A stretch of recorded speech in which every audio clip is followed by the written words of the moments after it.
Rob Reiner and his wife have been murdered. There is no current suspect, although the headlines would tell you something different. We'll talk a little bit about that. Bondi Beach massacre in Australia, absolutely unbelievable footage coming out of there. A horrific tragedy. And Pritzker, I warned you. I warned you. Pritzker signs a law which is welcoming in state sanctioned suicide. Here we freaking go. Welcome to the Jay Sheldon Show. It's a Monday in every sense of the word. Marilyn, good morning. Be blessed. Praise the Lord. Yes, indeed.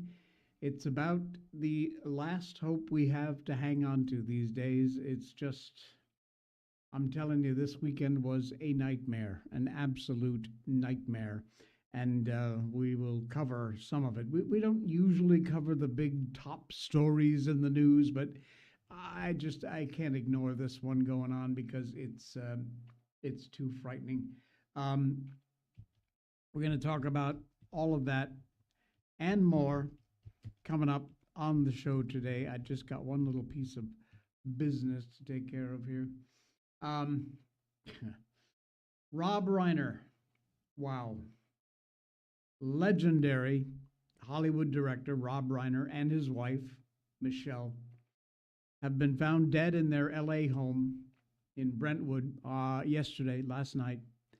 Both suffered what authorities are saying were injuries consistent with stab wounds. In addition to portraying, of course, the character Meathead on the iconic All in the Family show, he went on to direct huge, enormous box office hits. Now, let me just say up front, Rob Reiner's political stance was moronic. The man had Trump derangement syndrome to the nth degree.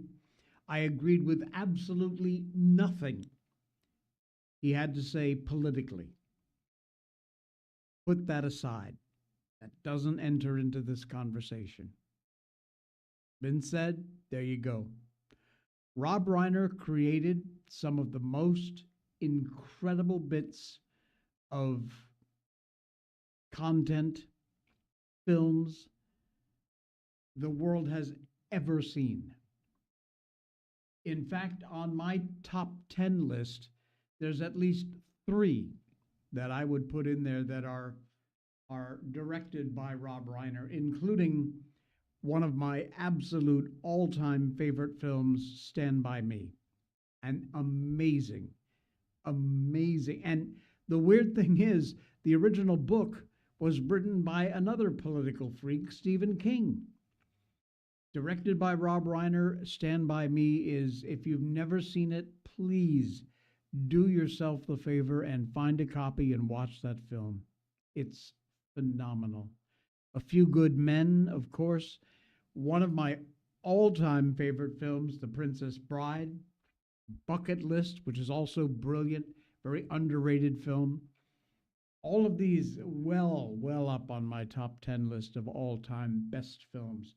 And sadly now, that talent has been murdered. His politics, as I said, decidedly left-leaning, but his work in the creative industry was just When Harry Met Sally. There's another one. Not my favorite film, but brilliant film. We have, of course, strongly criticized Rob Reiner, Stephen King, people like that for their political stances. But like I said, that's got nothing to do with what we're talking about. Remember the good stuff that Mr. Reiner brought to the public. When Harry Met Sally, like I said, not one of my favorite films, but it certainly is a masterpiece in depicting modern relationships. Few Good Men. What can you say about A Few Good Men? As of right now, although you may read in the headlines that his son is a suspect, the police have denied that. They are investigating, they are questioning family members, and they have come out. The latest information update from the LAPD is that there are no solid suspects.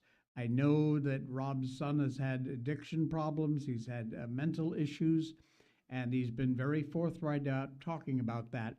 But in spite, especially TMZ, I don't know what TMZ is doing, but they've come right out and said it. They were murdered by his son.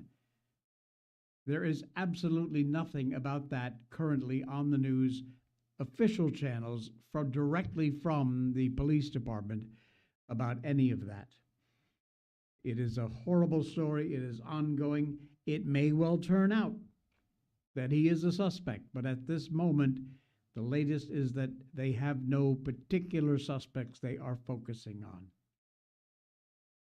This is an absolute horrible developing story. And, wow. Bah humbug, Danny says. It's 5 degrees. 5 degrees? Holy schmoly, it's cold. I'm cold, and New England lost their 10-game winning streak yesterday. What a Monday. Ha! I guess, huh? Man, a Shevitz. Wow. Hey, what else is happening here? Maryland, what is that link? Is that my YouTube link? Let me find out what's going on here. Apparently, there's a little bit of agidoo. Paul Harvey, If I Were the Devil. Oh, yeah. Brilliant piece by Paul Harvey. Done well before he would have known anything that he talks about in that piece. If you've never seen it, check it out. It's in the chat. Marilyn put it in there. Wow. Yeah, I thought. Okay. Problems with the stream, eh? Let me check my numbers here. 1% packet loss. 7 FPS frame rate. What the hell is that? I have no idea. Everything is set the way it normally is. That's very odd. Sorry about that. If it gets too bad, sorry, I have to watch the replay later, but there you are. We're also somewhere on YouTube if you can find us. We're over there if you want to check that out. All right. Bondi Beach, actually it's pronounced Bondi Beach in Australia, the scene of an absolutely horrific shooting attack by Islamic terrorist jihadist morons. Once again, here we freaking go. The death toll now has climbed. It last I heard was 15 or possibly 16 dead. Tens of, 10, 20, 30 people injured, 40 people injured in this. Australian officials announced this morning that the death toll is now climbed to 14. I've seen 15 and 16 reported. In addition, the Premier of New South Wales, Chris Minns, said there are 42 people in New South Wales hospitals overnight, ranging as young as from 10 years old to 87 years old. They announced a father and son duo carried out this attack. Father was 50 years old. He was killed. A 24-year-old moron, son, wounded. He's in hospital. 6 firearms seized at the scene. Police Commissioner for New South Wales, Mai Lanyon, said they're all firearms that were actually licensed to the father, and that ballistic testing was confirmed that they were the weapons used in the terror attack. Unbelievable. The big story that came out of this attack was this absolute hero, the man who tackled and disarmed one of the terrorists. He's been identified as 43-year-old Ahmed Al-Ahmed, fruit stand owner. The father of 2, he was shot twice and underwent surgery. He's recovering well.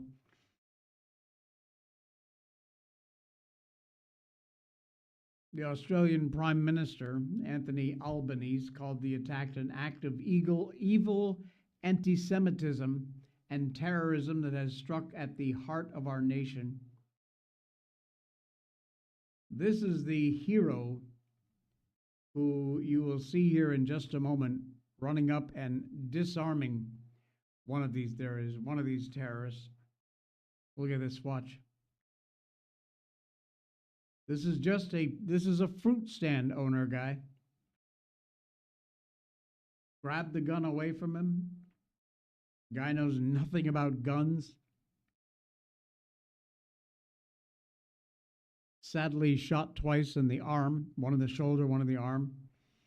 And again, like I said, after surgery, he is recovering. But that man is an absolute hero. Unbelievable. Wow.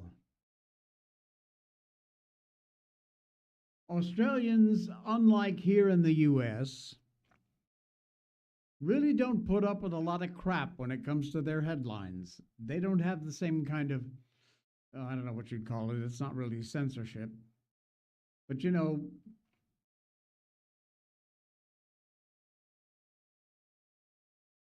US media would be son of a headmaster, belonged to a poor family, PhD scholar, once a bright student. Australia, they don't mince words. Here's the headline from the Daily Telegraph. You bastards. They calls it like they sees it, and that's exactly right. I love that headline. And as if on cue, now Australia, by the way, has some of the strictest gun laws in the world. They had this huge buyback program, and what you wound up with is a citizenry completely unarmed. And guess who has the weapons? Yeah, the criminals, the terrorists, although these weapons were actually registered to this guy.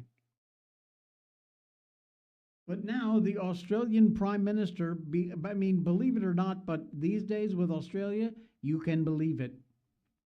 He is now calling for even more gun control.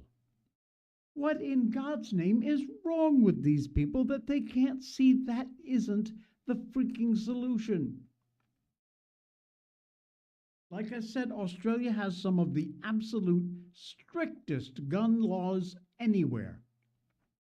These politicians just don't seem to grasp the idea that controlling people's ability to own a weapon doesn't work. Listen to this absolute butthead.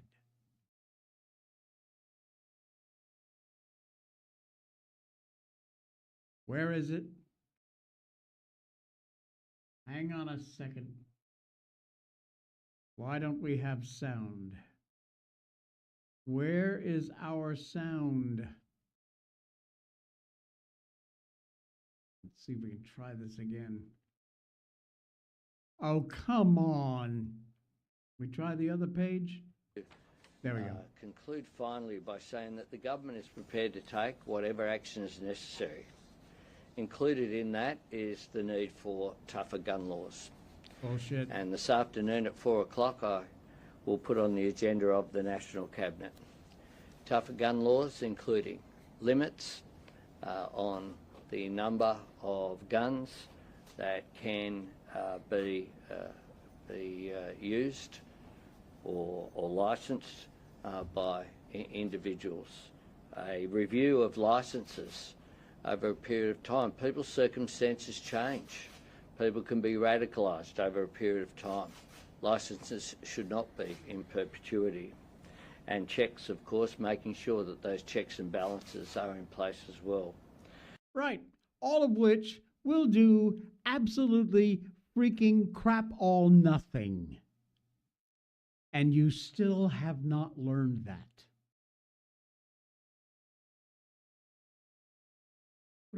wrong with these people? Oh, we need more strict gun laws. That'll fix the problem.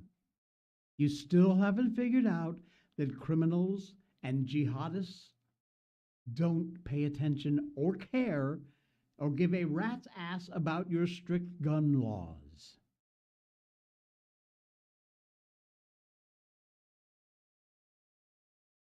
Absolutely unbelievable. We, unfortunately, were not exempt from a shooting this past weekend. Brown University. There's been new video found of the shooting suspect. 2 are dead, 9 injured after a campus shooting. Terrifying situation unfolded at Brown University in Providence, Rhode Island. Active shooter went on some sort of apparent rampage, shot multiple students, the very latest tragedy. 2 dead, 9 injured so far.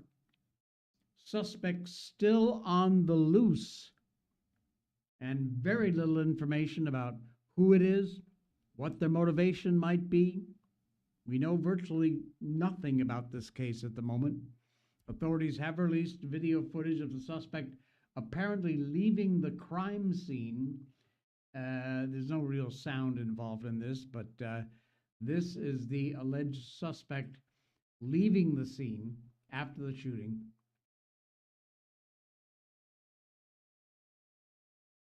Not that anybody would or could recognize it from that particular piece of footage, but it's the best they've got at the moment. Providence Mayor Brett Smiley said 7 of the wounded are in critical condition. Critical condition at Rhode Island Hospital. 11 victims identified as students. The shooting occurred outside of a classroom. The suspect walking away there looks remarkably calm in that video, considering he may have just brutally killed 2 people. Boggles the mind that the footage didn't capture any high-quality potential video of his identification, but it doesn't exist. It's of who we believe is the suspect leaving the area, walking on Hope Street and taking a right on Waterman. He is going to be wearing dark clothing. You are not going to be able to see his face, according to Providence Deputy Police Chief O'Hara. The students were in the middle of an exam period as the Christmas break is approaching. Brown student Ethan Schechner was studying for finals in the basement of a campus library. We got a text from the university calling all students to go into lockdown. He said, I immediately just called my parents and my brother to let them know I was okay, to make sure my friends were okay. It didn't seem real. I think that's what a lot of people experience, and that's what I did. Student Sophia Holman described the havoc as it unfolded, praised the first responders. A lot of chaos and fear right now, she says, but I think there's also a lot of trust that the police, were quickly responding as they were, and that, as you know, the medical staff are doing everything they can for everyone that was injured. Wow. Classrooms cleared, 400 law enforcement agencies in the area. Students stayed in lockdown for the night. Still waiting for more details, and they are very slow to come forward. So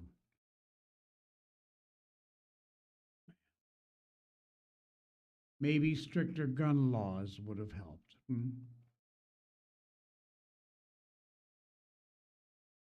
All right. Let's get off this crap because I'm tired of the bad news. Well, this ain't great news, but it's odd to say the least. Just another day in LA as a viral video shows a woman discovering some guy in the trunk of her Waymo driverless taxi. Yep, here we go. There is a famous catchphrase, we use it on this show a lot, called Florida Man. because a lot of news stories have headlines that start with Florida man, dot, dot, dot, and usually end up with this Florida man doing something incredibly stupid or bizarre. But you could just as easily start a headline with Today in LA, followed by This insane thing happened.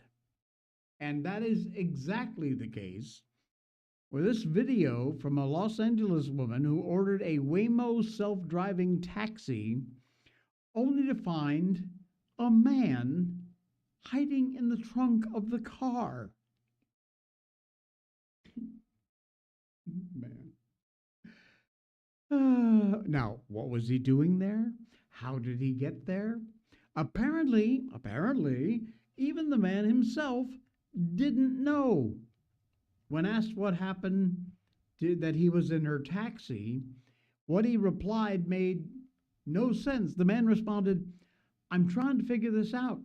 This expletive won't let me out."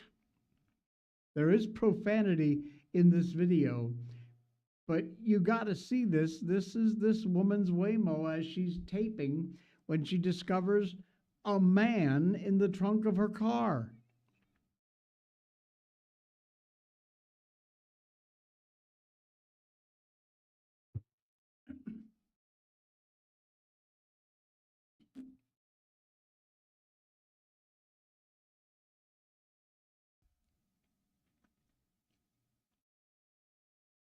So the guy's in the trunk of her car. Not the only weird stuff that happened to Waymos. We've covered a bunch of it. But Waymo is calling the incident unacceptable, you think? Confirmed their rider support team assisted and said they are implementing changes to prevent it from happening again. This latest incident with Waymo occurred, not surprisingly, in the notorious drug and gang-infested MacArthur Park area in the City of Angels. The LA resident, Ali Shervani, said, "I just want to know why he was in the trunk. Who put him there? How'd he get in the trunk?" This was a week after a separate Waymo vehicle in LA drove through an active police standoff. I think we played the video of that for you. Officers pointing a gun at a suspect lying prone on the ground outside of his car when this driverless car just drove right through the crime scene, an active shooting scene.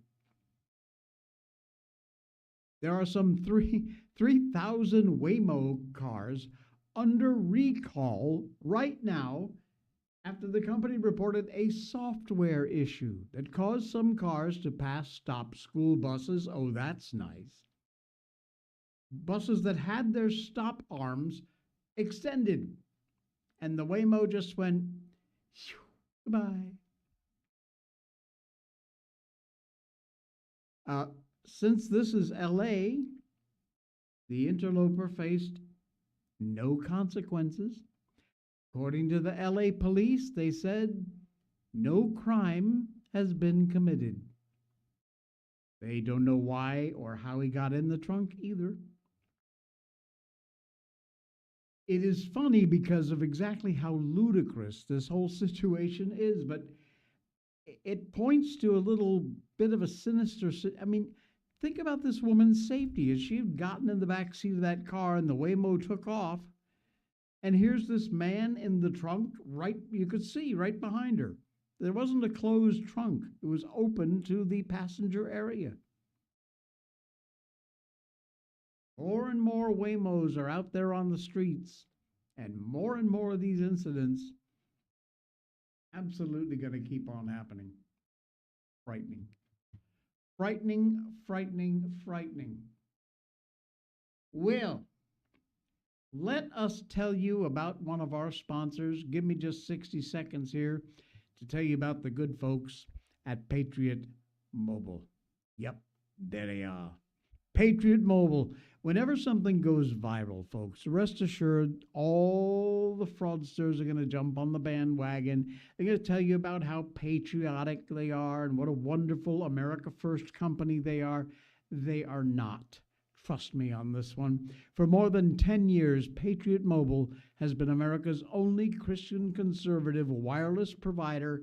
They are right there with us in the fight. Patriot Mobile, they've been a great supporter of this show. The only cell phone service provider that is actually right there on the front lines defending our freedom. Patriot Mobile offers dependable nationwide coverage across all three major networks, which means you get exactly the same coverage you have now, no change in that at all. And without funding the left, companies pretending to be patriotic, which they are not. They are a Christian conservative company. When you switch to Patriot Mobile, you're supporting a company that is defending free speech, religious freedom, the sanctity of life, our military, our first responders. Their customer service staff, 100% U.S. based. They're there to help you. Use them. Get a hold of their customer service people. Have them put you into the plan that's right for you. They're not there to upsell you. If you're currently under contract with somebody else, still give their customer service people a call and get it figured out. They have plans that will likely be able to get you out of your current contract. When you use our link, patriotmobile.com/J, you will get a month free. Your first month is on me, absolutely free for your first month when you use that link. Guaranteed coverage. You keep your number, you keep your phone. Nothing changes except you are no longer funding companies on the left. Christian conservatives, these guys are just the best. patriotmobile.com/J, or you can use the promo code J, and that will get you your first month free at Patriot Mobile. Check them out, patriotmobile.com/J. All right. I warned you. I warned you. I told you 100 times or more that what is happening across the pond, what's happening over there, is eventually going to make its way here. Well, even closer to home is Canada's MAID program, which is medical assistance in dying or something like that. It's basically sanctioning suicide, state-assisted suicide. They've killed a lot of people in Canada. Well, guess what? It's coming to Illinois. You think I'm kidding? I'm not. Take a look at this headline. Pritzker signs a law welcoming state-sanctioned suicide to Illinois. Here we freaking go. Yep, it's come home to roost right here in America. State-sanctioned euthanasia not only pressures patients to choose suicide, but inevitably ends in the healthcare system forcing suicide on patients.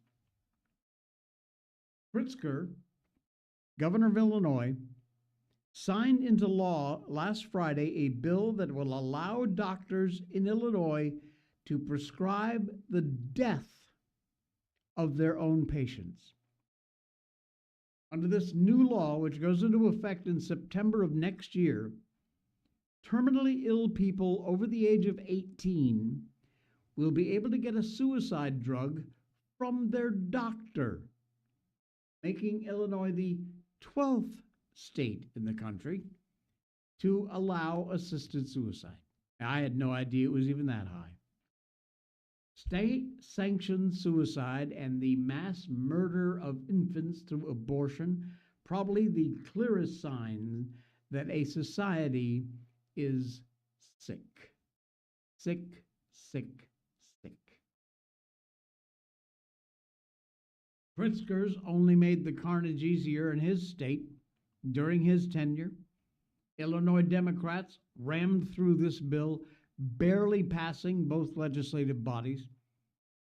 Democrats supermajority, Republicans rightly pointed out they were ushering in a culture of death, and that is exactly what that is. All you have to do is look at Canada and what's happening up there, which is disgusting. Legally assisted suicide has grown popular largely because of the decline of Christianity in the United States. There's no doubt about it. Made people capable of properly understanding human suffering and death. Democrat bill sponsor State Senator Linda Holmes said the measure was inspired by her parents' battle with cancer. Please. Listen to this crap. I'll never forget the helpless feeling of watching them suffer when there was nothing I could do to help them. I believe every adult patient of sound mind should have this as one or more option in their end-of-life care in the event their suffering becomes unbearable. Proponents of this insanity, euthanasia, assisted suicide, put the emphasis on the suffering of the patient. And this statement from her implies the suffering of bystanders could also be a factor in the deadly choice, raising the very real potential that outside pressure could very well drive an individual to choose assisted suicide. Republican House Minority Leader Tony McCombie opposed the legislation. He said, "When my mother passed at home, I know she would have chosen the path to ease her pain, not her own." A Access Living group that opposed the bill made a similar point. President Karen Tamley said, "Legalizing physician-assisted suicide in Illinois places our community at the risk of the subtle but dangerous pressure to end our lives rather than getting the care that we need." Pritzker's statement also makes it very clear that support for letting people kill themselves is often about soothing the infant minds of family members, not the terminally ill people themselves.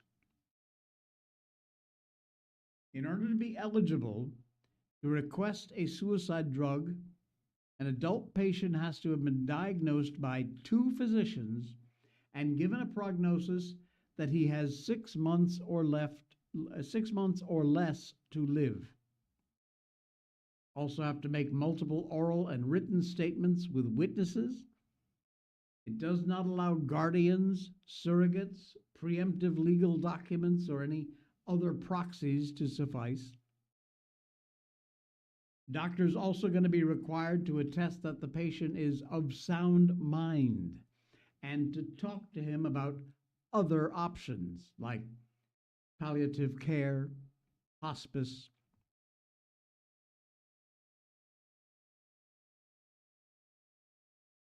Unbelievable. We are there, folks. We're there. Illinois, good luck. That's all I got to say about that. Absolute nightmare. Absolute nightmare. Time Magazine. Morons.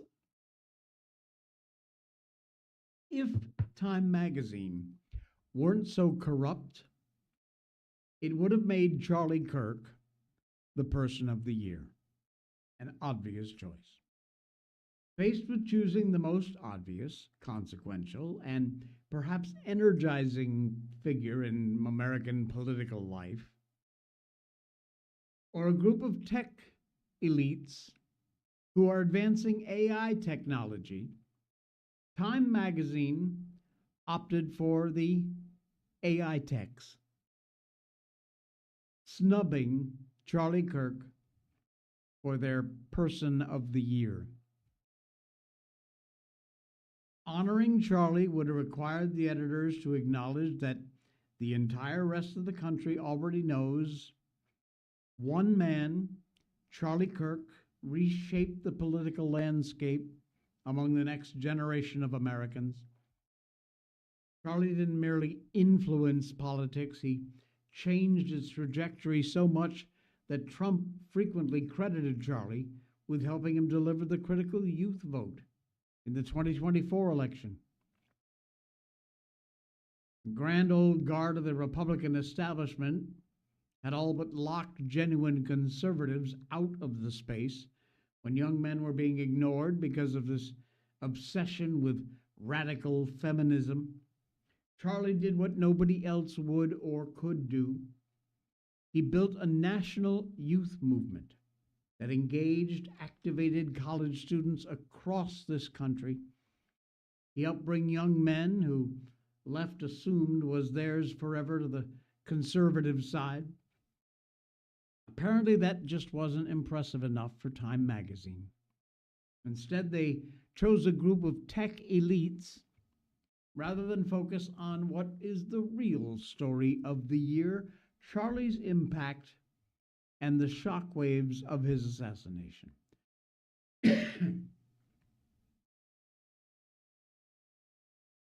Perhaps this choice really isn't all that surprising, given that Time is a left-wing propaganda outlet full of bullcrap.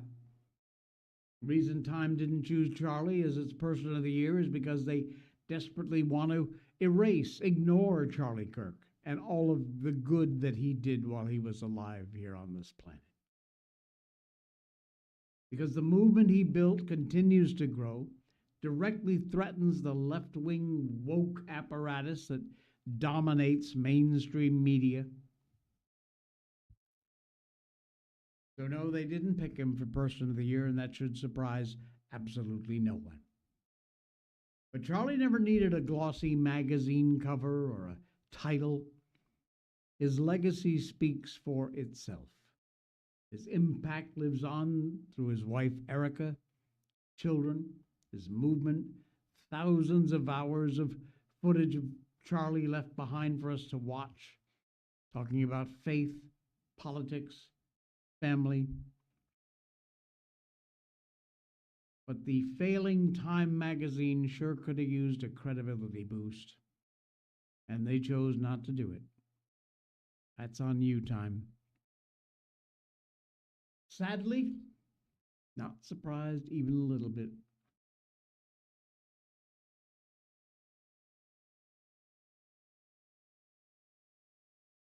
Ooh, here's a good one. Two of the biggies going head to head. Yeah.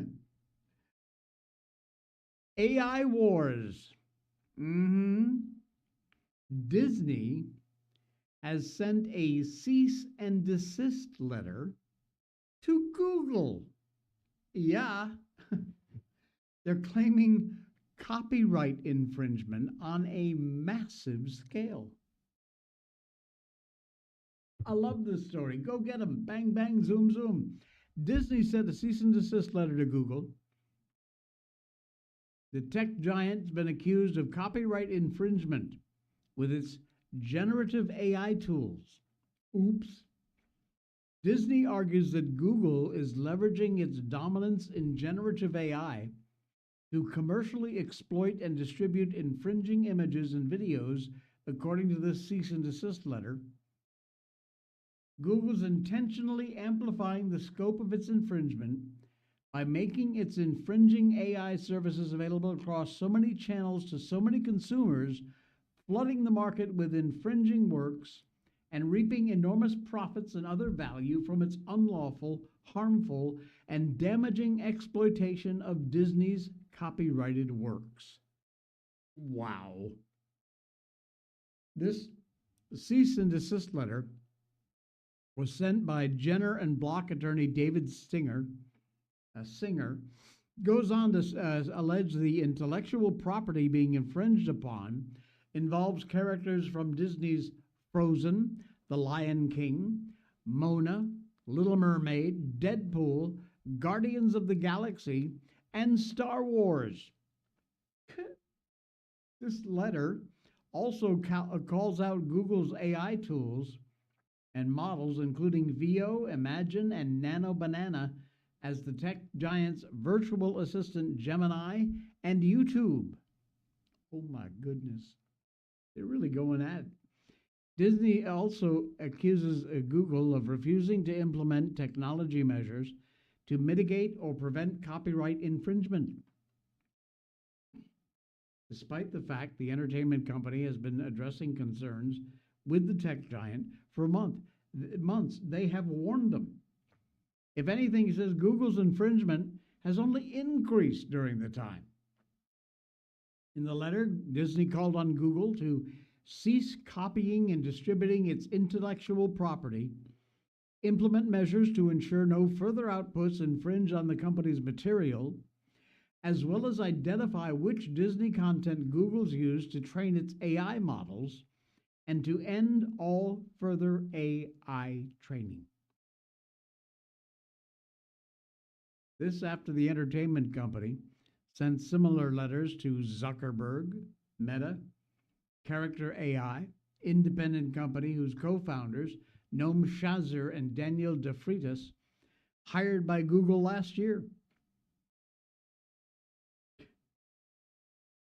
By the way, Disney's has a rather different tact with OpenAI. They signed a $1 billion deal with OpenAI just this week. Ouch! That's going to hurt. Wow.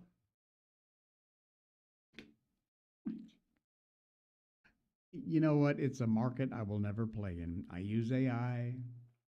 Grok is fantastic over on X. But apparently, AI is the new gatekeeper for YouTube. This one should scare you if you use YouTube.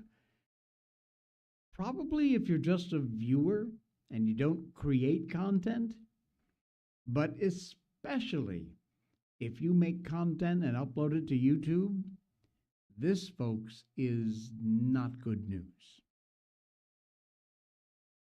The YouTube CEO, Neil Mohan,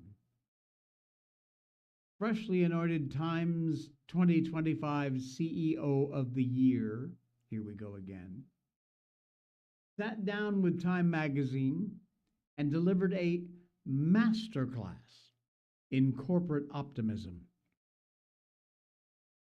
With all the enthusiasm of someone who has never had one of their mundane videos flagged for graphic content or laughing too hard, Mohan described his company as the North Star, giving everyone a voice.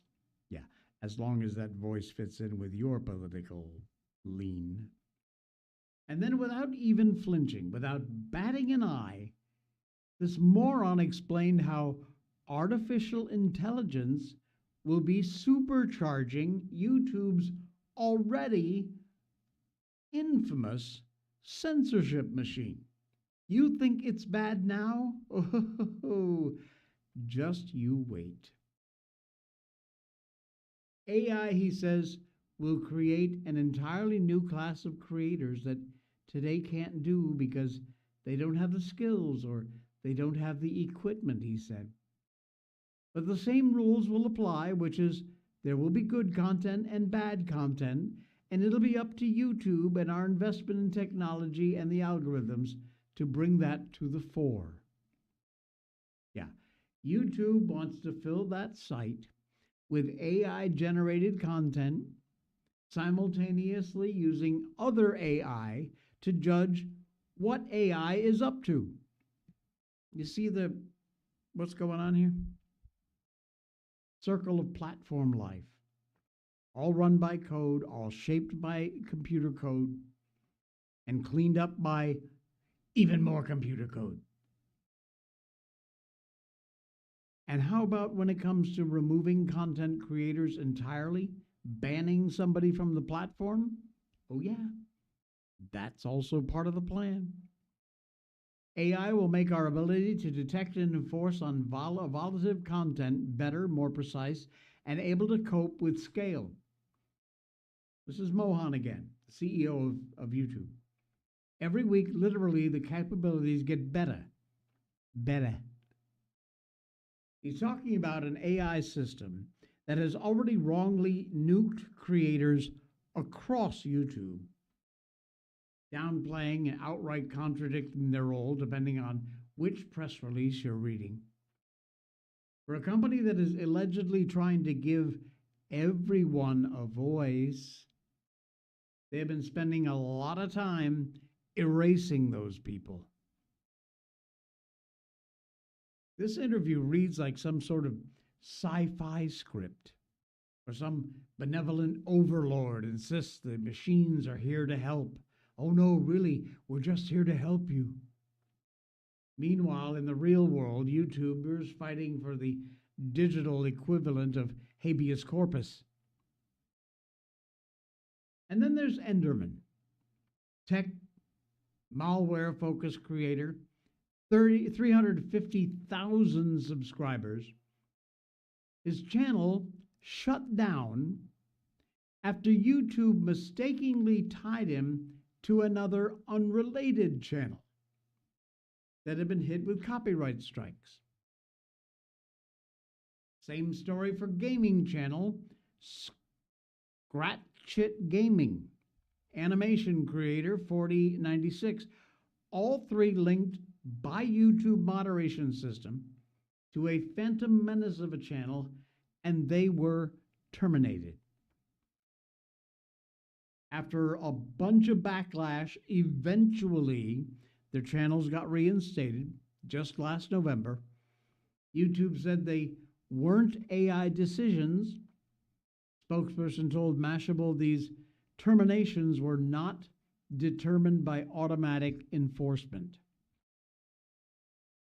But you likely didn't notice that in November, YouTube very quietly updated their content moderation and appeals facts, admitted that it uses both automation and humans to detect and determine related channels. So which is it? Robot sabotage? Human error? They won't say. And my guess is they're just hoping nobody notices.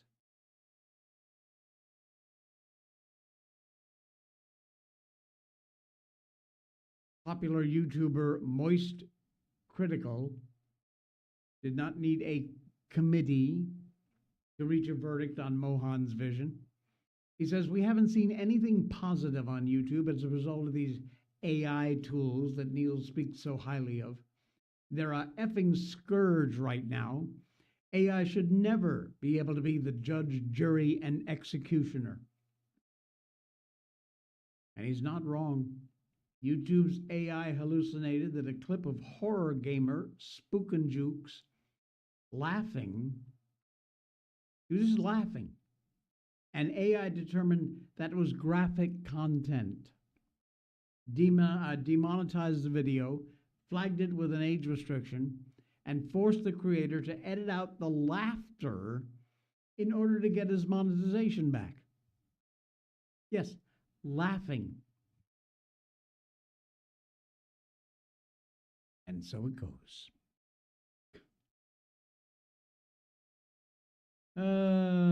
We live in a screwed up world, my friends.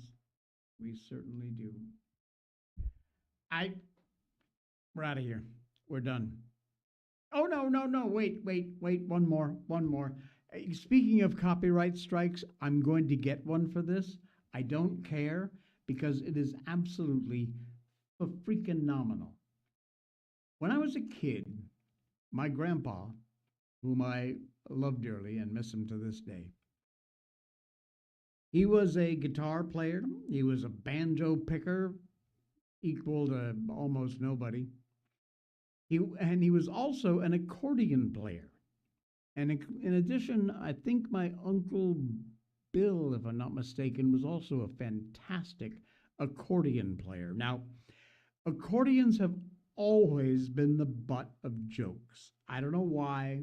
They're a beautiful instrument. I've tried to play one before. It ain't easy, and I can usually pick up almost anything and play it. An accordion requires a lot of coordination. This is amazing. This is Alexander Hustevich playing Vivaldi's Four Seasons. This is incredible. On an accordion. I know, right? Let me move myself out of the way a little bit. Hang on. Where are you? There we go. Let me shove you up here so you can see. I'll tell you what, I'll put me up there. There we go. Watch this. Again, I'm probably going to get a copyright strike. I don't give a rat's ass because it's worth it. Listen to this.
Wow. Wow. Did I tell you or what? That is insane. On an accordion. Ha! Wow. I'm glad I remembered I had that there. Crazy stuff. All right, folks, we're done. Thanks a lot. It's been a Monday, hasn't it? All the way around. Thanks for popping by. Hit the follow button, hit the like, give me a thumbs up if you wouldn't mind. We're also on YouTube Live now. So we got X, we got YouTube, we got Rumble. Find us somewhere, and hopefully it'll flow for you. I will be back again tomorrow, same time for the Tuesday edition of, what was it called again? Oh, yeah, The Jay Sheldon Show.